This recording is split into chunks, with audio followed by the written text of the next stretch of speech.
بسم الله الرحمن الرحيم، والصلاة والسلام على أشرف المرسلين. السلام عليكم ورحمة الله وبركاته. أهلا وسهلا بكم أعزائي التلاميذ الأولياء وحتى الزملاء الأساتذة. نلتقي اليوم إن شاء الله في فيديو جديد في شرح وفهم نص من نصوص الكتاب المدرسي. كما قلت لكم مسبق في بداية الدروس، في بداية ما نزلت الحصص هنا، قلت لكم هذه النصوص لازم نولوها اهتمام. ما لازمش نهملوها، لازم نقراوها نفهموها، لأنها تفيدنا كثيرا في إثراء المصطلحات والمعلومات، وأيضا تفيدنا فيما يخص الوضعية وكتابة التعابير باللغة الفرنسية. إذن كل ما فهمنا النصوص والمصطلحات المختصة بكل مقطع، كل ما سهل علينا تكوين وتركيب عبارات يعني وبالتالي تكوين فقرات، أو كما نقولوا دركا الوضعيات الإدماجية. إذا لازم نفهموهم مليح هذه النصوص، منهم أن نقدر في كل نص لما نفهمه نكتب أهم الجمل، أهم العبارات، أهم المصطلحات اللي استخلصتها واللي كانت يعني رئيسية في هذه النصوص. كما تعرفوا الوضعية عليها 7 نقاط، حتى في الأسئلة الأخرى راهي تأخذ حصة الأسد كما يقولوا، مثلا في comprehension de l'écrit، شرح فهم النص، أيضا في الفوكابولار. إذن كي تكونوا فاهمين مليح النصوص، لأن أغلب النصوص اللي تجيكم في الامتحانات ولا الاختبارات ولا الفروض راهي مستخرجة من هذه النصوص، حتى وإن كانت ليست نفس النصوص لكن مشابهة حتى في العبارات حتى في المصطلحات. إذن حتى فيما يخص الفكرة العامة أو المحتوى العام، لهذا لازم نولوها اهتمام كبير، لازم نقراوها مليح نفهموها مليح، هكا تسهل علينا ونفهموا أكثر ونتعلموا أكثر. إذن اليوم عندنا نص في صفحة رقم 80 دائما يتعلق بالمقطع الثاني في السيكونس، في السيكونس 2 بلوتو في البروجي 2 سيكونس 1. كانت تتكلم على العنصرية، على تقبل الآخرين، على احترام الناس، على المساواة إلى غير ذلك. إذن اليوم عندنا نص أيضا يتكلم على هذا الجانب. إذن نقرأ معا لوم كي تغسون. إذا كي تشوفوا هنايا الصورة تقرأوا تحتها مارتن لوثر كينغ لور دان ديسكور كونتر لو راسيزم. إذن مارتن لوثر كينغ هذا هي شخصية معروفة، هو أمريكي من أصول إفريقية، عاش الفترة التي كان فيها السود مضطهدين من طرف البيض. إذا ما كانش عندهم نفس المساواة وما كانوش يعني عندهم نفس المزايا مثل البيض. إذا هو كان مناضل ضد العنصرية، وفي نفس الوقت كان أظن قس. إذا هو شخصية معروفة، حتى أنه كان له فيلم أو مسلسل في الثمانينات ولا في التسعينات على ما أظن. إذن هنا الصورة لا تمثل الكاتب، وإنما تمثل جزء يعالجه الكاتب أو الشاعر، لأن رانا نشوفه هنا سيتان بوام، يعني يعالج هذه القضية، قضية العنصرية. إذا نقرأ لون كي تغسمبل، يعني الرجل الذي يشبهك. J'ai frappé à ta porte, j'ai frappé à ton cœur, pour avoir bon lit, pour avoir bon feu. Pourquoi me repousser? Ouvre-moi mon frère.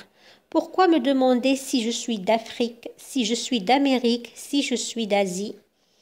إذن على فكرة أنني نقرأ من الكتاب أيضا، إذا كانت الصورة غير واضحة تقدروا يعني تتابعوا من الكتاب.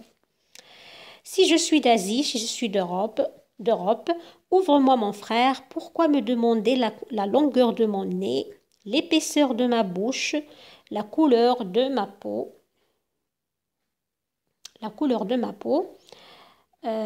et le nom de mes dieux. Ouvre-moi mon frère, je ne suis pas un noir, je ne suis pas un rouge, je ne suis pas un jaune, je ne suis pas un blanc, mais je ne suis qu'un homme. Ouvre-moi mon frère, ouvre-moi ta porte. Ouvre-moi ton cœur, car je suis un homme, l'homme de tous les temps, L'homme de tous les cieux, l'homme qui te ressemble. René Filambé, petite goutte. إذا الكاتب الاسم تاع الكاتب René Filambé, petite goutte de chant pour créer l'homme. Édition Semences africaine, Cameroun, 1977. إذا نفهموا النص هنايا راه يتكلم على التمييز العنصري، على يعني كيفاش تكون التفرقة بين الطبقات، بين يعني في الحكم على الأشخاص على حساب الشكل تاعهم ولون بشرتهم ولا حتى الأصول نتاعهم. إذا يقول له جي فرابي أتابورت، يعني دققت عليك الباب. جي فرابي أتون كور، لما ندق عليك الباب معناتها راني نستأذن قلبك. بوغ افواغ بون لي، لكي تعطيني يعني سرير. سرير هنا يقصد به يعني الاستقرار. بوغ افواغ بون فو يعني التدفئة، الدفء الإنساني حتى الدفء المادي. بوركوا مو ريبوسي، لماذا تنفرني. Ouvre-moi mon frère، افتح لي أخي. Pourquoi me demander si je suis d'Afrique، لماذا تسألني إذا كنت من إفريقيا. je suis d'Amérique ولا من أمريكا. si je suis d'Asie يعني من آسيا. si je suis d'Europe ou bien من أوروبا. Ouvre-moi mon frère، افتح لي أخي. Pourquoi me demander la longueur de mon nez، هنا راه يحكي على الصفات الجسدية يعني. Pourquoi me demander la longueur de mon nez، لماذا يعني تنظر أو تتساءل أو تسألني على طول أنفي. l'épaisseur de ma bouche يعني السمك تاع الشفتين تاع الفم. la couleur de ma peau لون البشرة نتاعي. et le nom de mes dieux، هنا يقصدوا يعني على الديانات. ouvre-moi mon frère، لماذا يعني تسأل يعني تميزني من خلال الديانات يعني. ouvre-moi mon frère، افتح لي أخي. je ne suis pas un noir، لست أسود. je suis pas un rouge، لست أحمر. je ne suis pas un jaune. rouge هنا يعني على الهنود، jaune هنا يعني على الأسيويين. je ne suis pas un blanc يعني أوروبا وباقي الشعوب. mais je ne suis qu'un homme، لكنني أنا إنسان. حتى وإن كنت أسود أبيض أحمر أصفر أبيض يعني أي لون، المهم أنا إنسان. ouvre-moi mon frère، افتح لي أخي. ouvre-moi ta porte، افتح لي بابك. ouvre-moi ton cœur، افتح لي قلبك. car je suis un homme، لأنني أنا إنسان. l'homme de tous les temps، إنسان يعني من بداية الزمان حتى الآن أنا هو الإنسان. إنسان مهما اختلف شكله، مهما اختلف لون بشرته، مهما اختلف أصله جنسه، أنا المهم إنسان آدمي. l'homme de tous les cieux، إنسان يعني les cieux هنا c'est le pluriel تاع السيال. يقصد هنا الديانات يعني مهما كانت معتقداتي، مهما كانت دياناتي، أنا إنسان، أبقى إنسان. لوم كي تغصب، الإنسان الذي يشبهك. إذن هذا كان النص. شوفوا الأسئلة الآن.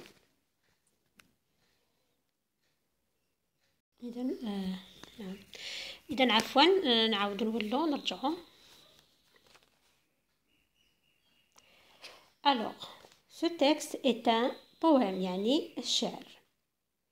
L'auteur demande à être considéré exclusivement comme un Africain, un Américain, un homme. إذن قال يريد أن يعتبره الناس إفريقي، أمريكي أو مجرد إنسان. إذن إنسان. L'auteur demande de la fraternité, de la nourriture, de l'argent. هل هو يطلب الأخوة، الغذاء أو المال؟ إذن يطلب أن يكون أخ يعني الأخوة. D'après l'auteur, l'aspect physique d'une personne يعني الشكل الخارجي الجسدي. l'aspect physique يعني الشكل الجسدي، الوصف الخارجي للجسد. d'une personne est-il important، هل هو مهم؟ justifie ta réponse. إذن ليس مهم. non، l'aspect physique d'une personne n'est pas important، ليس مهم. justification كما تشوفوا هنا تحت السهم. إذن هي يعني التبرير أو التعليل، لأنه يقول il dit pourquoi me demander la longueur de mon nez, l'épaisseur de ma bouche, la couleur de ma peau. إذن لماذا يعني يتساءل لماذا تطلب مني ما هي صفاتك الخارجية لكي من خلالها أرى إن كنت سأقدرك أو أتقبلك أو لا. سؤال ثالث. quel est le message transmis par l'auteur؟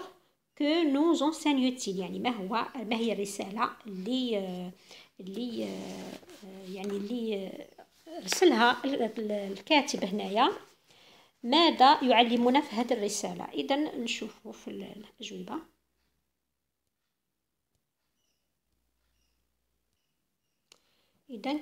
donc le message de l'auteur est que toutes les personnes sont égales، يعني كل الناس متساويين.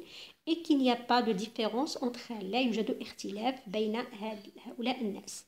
quelle que soit leur forme، يعني مهما كانت أشكالهم، leur couleur de peau يعني ألوان البشرة نتاعهم، ou leur origine أو أصولهم.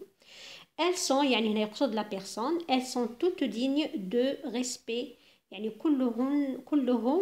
كل الناس جديرين بالاحترام، digne de respect et de vivre dans la dignité والعيش بكرامة et de s'aimer et de s'accepter mutuellement، وعليهم أن يحبوا بعضهم بعض ويتقبلوا بعضهم بعض. هذا كان الميساج أو الرسالة نتاع الكاتب. أما في الشطر الأخير important à dire أو مهم يقول طلبوا منا قال لك comme l'auteur tu montreras à tes camarades combien il est important de veiller au respect de ces valeurs، يعني بين كم هو مهم أننا نحرص على احترام هذه القيم، يعني احترام القيم تاع الإنسانية وتاع تقبل الآخرين وتاع يعني عدم الاضطهاد الغير بسبب اختلافه معنا إلى غير ذلك. إذا لا ميم شوز تقريبا نفس الأفكار. لي جون سون ايغو الناس سواسية كل كو سوا لوغ فورم مهما كانت أشكالهم.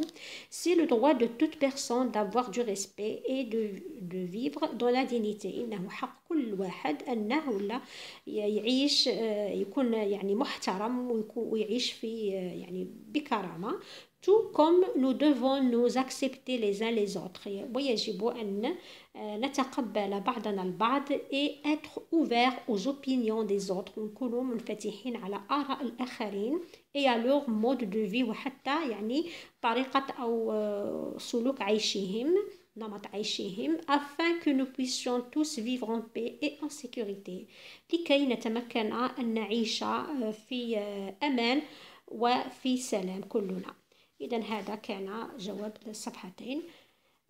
إذا أترككم في رعاية الله، نلتقي إن شاء الله في نص جديد بإذن الله. والسلام عليكم ورحمة الله وبركاته.